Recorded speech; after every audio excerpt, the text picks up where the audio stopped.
Public ಟೈಮ್ಸ್ಗೆ ಸ್ವಾಗತ.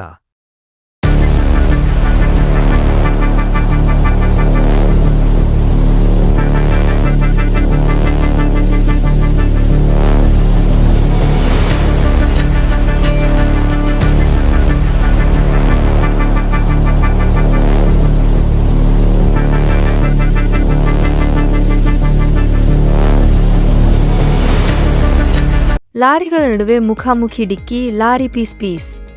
ಬಾಗಲಕೋಟೆ ಜಿಲ್ಲೆಯ ಇಳಕಲ್ಲದ Reliance petrol bunk ಹತ್ತಿರದ ರಾಷ್ಟ್ರೀಯ ಹೆದ್ದಾರಿಯಲ್ಲಿ ಲಾರಿಗಳ ನಡುವೆ ಮುಖಾಮುಖಿ ಡಿಕ್ಕಿಯಾಗಿ ಒಂದು ಲಾರಿ ಪೀಸ್ ಆದ ಘಟನೆ ರವಿವಾರ ಸಾಯಂಕಾಲ 4 ಗಂಟೆಯ ಸುಮಾರಿಗೆ ನಡೆದಿದೆ.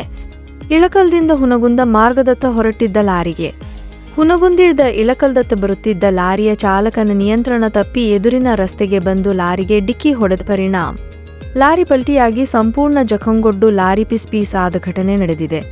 ಈ ಅಪಘಾತದಲ್ಲಿ 3 ಗಂಭೀರ ಗಾಯವಾಗಿದ್ದು ಅವರನ್ನು ಆಸ್ಪತ್ರೆಗೆ ದಾಖಲು ಮಾಡಲಾಗಿದೆ.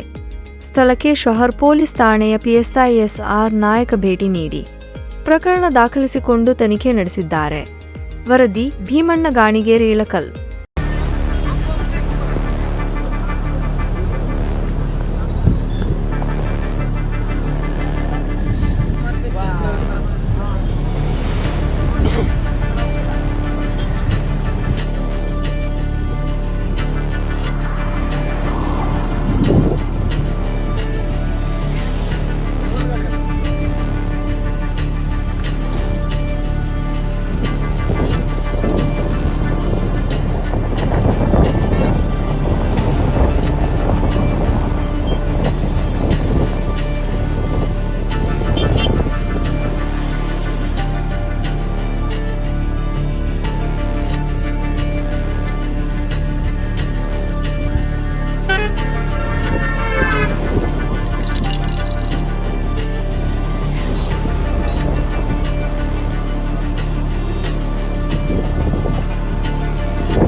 ಇನ್ನಷ್ಟು ಸುದ್ದಿಗಳನ್ನು ನೋಡಲು ಪಬ್ಲಿಕ್ ಟೈಮ್ಸ್ ಸಬ್ಸ್ಕ್ರೈಬ್ ಮಾಡಿ, ಬೆಲ್ ಬಟನ್ ಒತ್ತಿ.